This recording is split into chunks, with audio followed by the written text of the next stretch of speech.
बोल मेरे श्री गुरु महाराज की जय।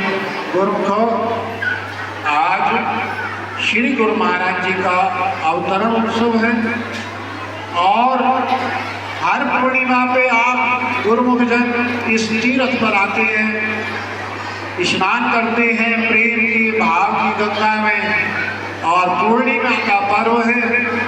और तीसरा, हमारे पूज्य महात्मा जी श्री धीरपाल महात्मा जी है ना, जो श्री प्रयागराज में सेवा किया करते थे। कितने फकीर थे, कितने सीधे साधे सज्जन। देखो स्वरूप भी कैसे है ना, यहाँ पे कंधे पे कपड़ा रखा हुआ है, इसका मतलब ना कपड़ा यहाँ रखा हुआ है तो सेवा के लिए तत्पर, तो सेवा के लिए हर समय तत्पर रहा करते थे, अर्थात सेवा का स्वरूप थे।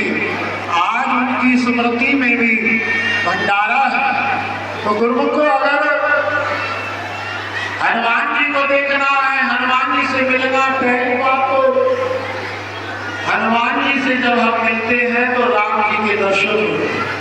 तो ये संत बिना इस सेवा का स्वरूप है और इनके मिलन मात्र से राम अर्थात गुरु महाराज जी के अंतर हृदय में दर्शन होते हैं।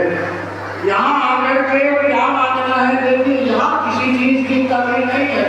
प्रसाद बांधने कैसे बनाते हैं, छोटा सा बच्चा आ जाए, बड़ा आ जाए, गरीब आ जाए, अमीर आ जाए, सभी को प्रसाद देते चले जाते हैं, देते चले जाते हैं।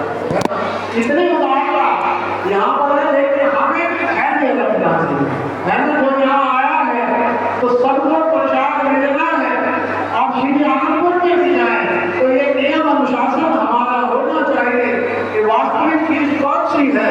संतों के पास क्या लेने आते हैं, क्या बोलते हैं, भक्ति दान मोहे दीजिए गुरुदेवन के देव, और नहीं कछ चाहिए इस दिन तो है। गुरु महाराज जी, हमें केवल आपकी सेवा और भक्ति मिल जाए, इससे बढ़कर दुनिया में कोई और चीज नहीं है, इससे ज्यादा दुनिया में कोई और चीज नहीं है।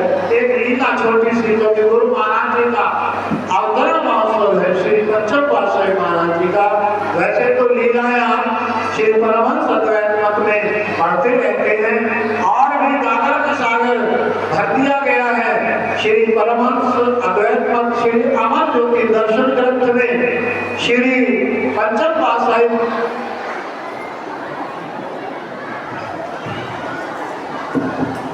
श्री पंचम पातशाही महाराज जी की पावन लीलाओं का वर्णन रस स्वादन बड़े आनंद से आप कर सकते हैं। और प्रत्येक गुरुमुख को श्री परमहंसों की जीवन लीलाओं का अध्ययन करना चाहिए।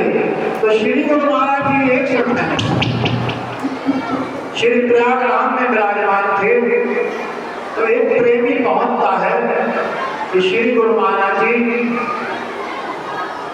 मैं बहुत परेशान हूं। वैसे तो जब भी हम गुरु महाराज जी के पास पहुंचते हैं तो हमें संसार की सब परेशानियां भूल जाती हैं। अधिकतर यही होता है कि गुरु महाराज जी के जब हम दर्शन करते हैं तो हम अपनी सब समस्याएं, सब परेशानियां और सब मांगे भूल जाते हैं। लेकिन वो भगत जी अभी ज्यादा भक्ति के रंग में रंगे हुए नहीं थे, तो गुरु महाराज जी के चरणों में विनती करते हैं कि गुरु महाराज जी, मैं बड़ा परेशान हूँ, बड़ी तंगी की हालत है, घर में बड़ी दिक्कत है, कई बार बच्चों को भूखे सोना पड़ता है, कर्जा चढ़ गया है, तो गुरु महाराज जी कुछ कृपा करो। तो श्री पंचम पातशाही महाराज जी ने फरमाया कि गुरु महाराज जी तो सदैव कृपा करते हैं, लेकिन भक्त अगर गुरु महाराज जी की बात ना माने तो क्या करें। गुरु महाराज जी का आदेश है कि 5 नियमों की पालना करो और भजन अभ्यास करो। तो ऐसा नहीं हो सकता कि कोई परेशानी दूर ना हो, सब संकट दूर हो सकते हैं। संकट मोचन सदगुरु का नाम है, सदगुरु की सेवा। तो उसने कहा, स्वामी जी सब नियम की पालन करते हैं लेकिन समस्याएं दूर नहीं हो रही हैं, आज तो कुछ कृपा कर दो। तो अब श्री गुरु महाराज जी ने फरमाया कि गुरुमुख हमारी बात मानोगे? तब उसने कहा स्वामी जी जरूर मानेंगे। हमारी आज्ञा मानोगे? 3 बार बोले हमारी आज्ञा मानोगे? बोले जी मानेंगे। आज्ञा मानोगे? जी मानेंगे। आज्ञा मानोगे? जी मानेंगे।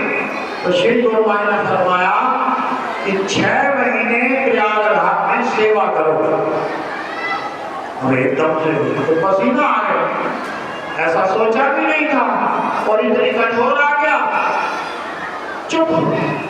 श्री गुरु ने फरमाया भाई तूने अपनी समस्या रखी है और हमने उसका समाधान रख दिया। अब समस्या का समाधान होगा तो आज्ञा का पालन करेगा। उसने दंडवत कर दी और सेवा में लग गया। लेकिन जब भी गुरु महाराज जी के पास जाए तब कहे स्वामी जी घर जाने की छुट्टी दे दो। गुरु महाराज ने फरमाया भाई 6 महीने तो पूरे कर दे, सेवा तो पूरी कर दे, लेकिन तन वहां माना घर में है ना।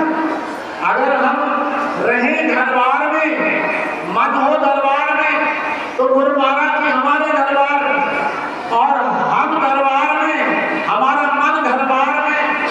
फिर गुरु महाराज जी का गुरु महाराज ने फरमाया भाई मोह छोड़ दे, मोह सकल व्याधि कर बोला तिन देवत उपजे बहुशूला। महापुरुष को अंदर घटती जानते हैं, वो बीमारी जानते हैं, वो बीमारी काटते हैं। इसी प्रकार से 6 महीने पूरे किए। श्री गुरु महाराज के जन्म में पहुंचता है, गुरु महाराज की छुट्टी दे दो। तो श्री गुरु महाराज ने फरमाया कोई घर से संदेश आया है, कोई घर से चिट्ठी आई है, कोई घर से मुझे लेने आया है? बोला स्वामी जी ना कोई संदेश आया और ना कोई लेने आया, ना कोई चिट्ठी आई। बोले फिर ऐसा करो 6 महीने और सेवा। अब 6 महीने हो तो फिर गुरु महाराज कृपा करो। गुरु महाराज बोले नहीं अब और आगे। 1 महीना सेवा की। गुरु महाराज के चरणों में दंडवत करता रहे। गुरु महाराज ने फरमाया क्या कहता है? स्वामी जी घर जाना। गुरु महाराज ने फरमाया कि घर नहीं जाना, जाओ बेंगलोर जाओ, बाकी 5 महीने बेंगलोर सेवा करो। बेंगलोर में सेवा की 5 महीने। फिर श्री प्रयागराज वापस आया और श्री प्रयागराज में गुरु महाराज ने फरमाया अच्छा भाई घर जाना चाहता है? कहता हाँ जी घर जाना चाहता हूँ। चलो हमारी इच्छा तो नहीं है लेकिन कोई बात नहीं हो। अब जैसे ही घर जाता है, साल बीत गया और घर में क्या देखता है, जहां पहुंचता है जहां झोपड़ी थी वहां पे बढ़िया सा मकान, 2 मंजिला मकान बना हुआ और 2 मंजिले मकान पे घरवाली साड़ी पहने हुए, चमकदार साड़ी पहने हुए खड़ी है और वो देखता है ऊपर घर मेरा तो घर है नहीं, यहाँ तो झोपड़ी थी। ऊपर देखता है अरे इतनी सुंदर साड़ी पहने कौन है? गौर से देखता है तो मेरी घरवाली लीपा पोती कलर की घरवाली साड़ी लीपा पोती है, क्रीम पाउडर तो लीपा पोती कलर की है तो घरवाली। तो उसको आवाज देता है अरे भाई मैं आ गया हूँ, दरवाजा खोलो। तो ऊपर से क्या कहती है? मनहूस जहां से आया है ना वहीं चला जा। तेरे कदम जो है जब तक तू यहाँ रहा तो यहाँ पे कुछ नहीं हुआ, सब बर्बाद तूने कर दिया। और जब से तू यहाँ से गया है और देख ले, अपनी आंखों से देख ले, कोई कमी नहीं है। लेकिन इस घर के अंदर घुस मत जाना, है ना? घर में घुस मत जाना। तो गुरु महाराज जी ने दोनों चीजें दिखा दी। क्या दिखाया? एक तो सेवा का फल क्या है ना? सेवा की जो मांगा था वो मिल गया। दूसरा क्या दिखाया?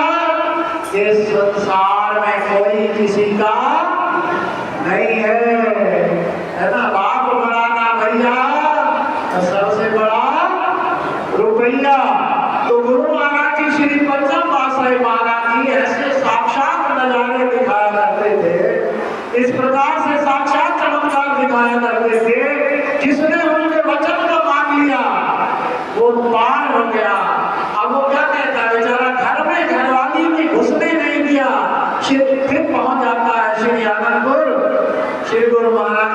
दर्द प्रदान करता है। गुरु महाराज जी एक चीज दी और एक चीज ले ली। कहते गुरु महाराज ने फरमाया कुछ मांगोगे तो देना तो पड़ेगा, है ना। ऐसे फ्री में मिल जाए कि फ्री में मिल जाए, लोग सोचते 10 रुपये बचा के तो, और भाई गुरु महाराज महात्मा जी आशीर्वाद दो, संतान भी हो जाए और मकान भी बन जाए, ये भी हो जाए, रोटी हो जाए, उसको 10% ही दे दो। क्यों यार, चलो 1% ही दे दो, पहले अर्पण करो, है ना। तन भी तेरा, मन भी तेरा, तेरा पिंड रुकना, मैं हूं तेरा, तू है मेरा, ये दादू का ज्ञान। मैं हूं तेरा, तू है मेरा, ये दादू का ज्ञान। गुरु को क्षमा मांगता हूँ, मेरा यही सत्संग भी है। वो जो महात्मा जी ने आदेश दिया था तो मुझे आना ही था, मेरा अपना घर है ना। लेकिन एक लीला और आ गई, उसके बाद मैं विराम दूंगा। एक परिवार रहता था अशोक नगर।